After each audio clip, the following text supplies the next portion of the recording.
हम जानते हैं कि फल एक दो दिन में सड़ सकते हैं, लेकिन ये सफेद थैली इसे रोककर खाना बर्बाद होने की समस्या सुलझा सकती है। समस्या काफी बड़ी है।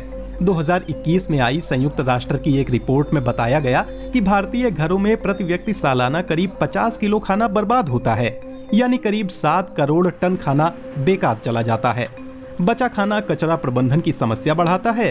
दुनिया भर के कार्बन उत्सर्जन में इसका योगदान करीब 10% है। भारत की agri biotech company Green Pod Labs का कहना है कि वो माल ढुलाई के डिब्बों में बस एक छोटी सी थैली डालकर फलों और सब्जियों की उम्र बढ़ा सकती है और इसकी प्रेरणा कुदरत से मिली।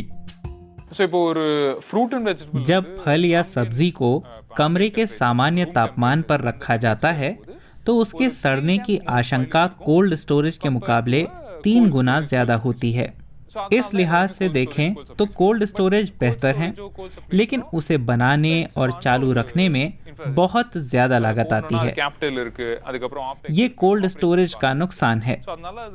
वहीं हमारे सारे उत्पाद 10 डिग्री से 45 या 50 डिग्री तक के तापमान में भी अच्छी तरह काम करते हैं। मतलब ये सैशे कोल्ड स्टोरेज की जगह ले सकते हैं। ये छोटे छोटे पैकेट फलों के पकने की प्रक्रिया को धीमा कर देते हैं। इसमें काम आता है पौधों का कुदरती तत्व। आमतौर पर सभी पेड़ पौधों में संक्रमण से लड़ने की अपनी रक्षा प्रणाली होती है। अपने उत्पादों में हमने यही रणनीति अपनाई।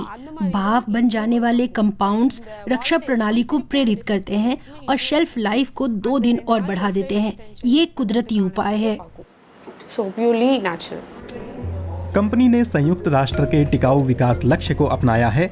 इसका मकसद 2030 तक खाद्य बर्बादी में तेजी से कमी लाना है।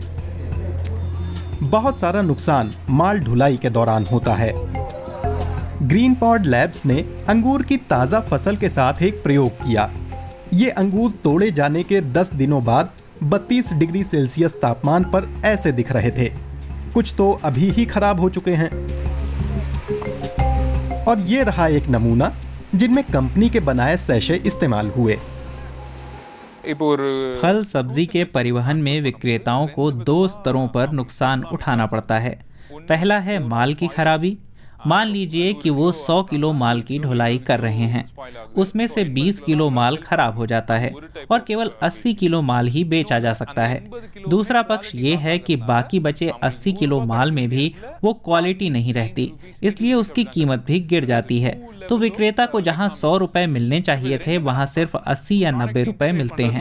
ग्रीन पॉड की मदद से हमने इन दोनों समस्याओं को सुलझाया। फलों और सब्जियों के खराब होने का कुल प्रतिशत 20 से घटकर 1% या उससे भी कम कर दिया। इससे हमारे ग्राहकों को फायदा होता है। एक उपभोक्ता के तौर पर आप खाने की बर्बादी कैसे रोक सकते हैं? एक तरीका ये है कि जितनी जरूरत हो उतना ही खरीदिए, और अगर आप या आपका परिवार उस खाने को खत्म नहीं कर सकता तो उसे अपने दोस्तों, सहकर्मियों और पड़ोसियों के साथ बांटिए या किसी जरूरतमंद को दे दीजिए। बचा हुआ खाना दान भी किया जा सकता है।